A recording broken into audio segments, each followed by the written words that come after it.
I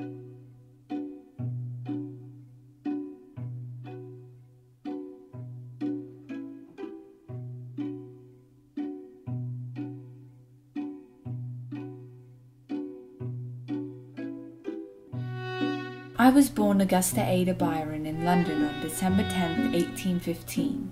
My mother, Lady Byron, was a cool rationalist with a strong interest in mathematics.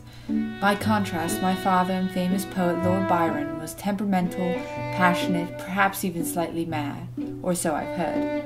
A couple of months after my birth, my parents separated and I stayed with my mother, who educated me carefully and made sure I didn't end up the crazy poet my father was. My childhood was that of the average noblewoman. However, my education was very advanced, particularly for a young woman. By the age of 8, I was adept at building detailed model boats, and by 13 I had produced the design for a flying machine.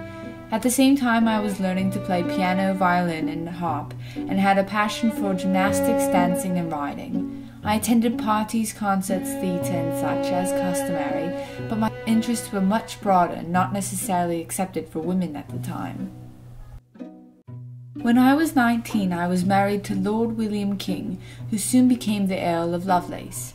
He was a dear man, always encouraging me in my studies and assisting me when possible with my work. I bore 2 sons and a daughter by him. About a year after I married, I began correspondence with Charles Babbage, a scientist who was constructing the difference engine and the analytical engine, both precursors of the computer. 18 years' worth of letters flew back and forth between Babbage and myself, filled with fact and fantasy. At first, I do admit I was quite intimidated to write to a man of such importance, but as the friendship spanned, I went from deferential student to self-confident co-worker.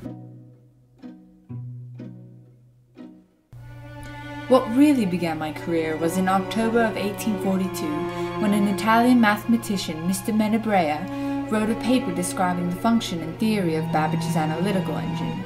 I proposed to translate the paper from French to English, and when I finally finished, I showed the translation to Babbage.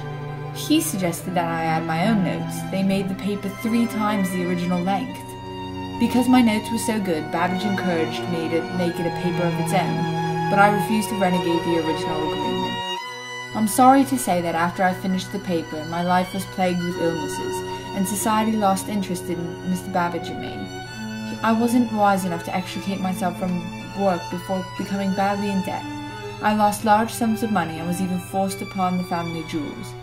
My dear husband tried, along with Mr. Babbage, to control my creditors and all the scandals surrounding me.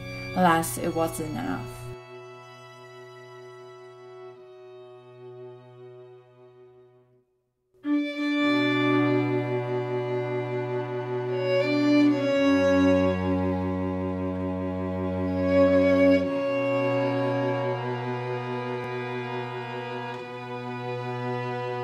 I am never really satisfied that I understand anything, because, understand it well as I may, my comprehension can only be an infinitesimal fraction of all I want to understand about the many connections and relations which occur to me.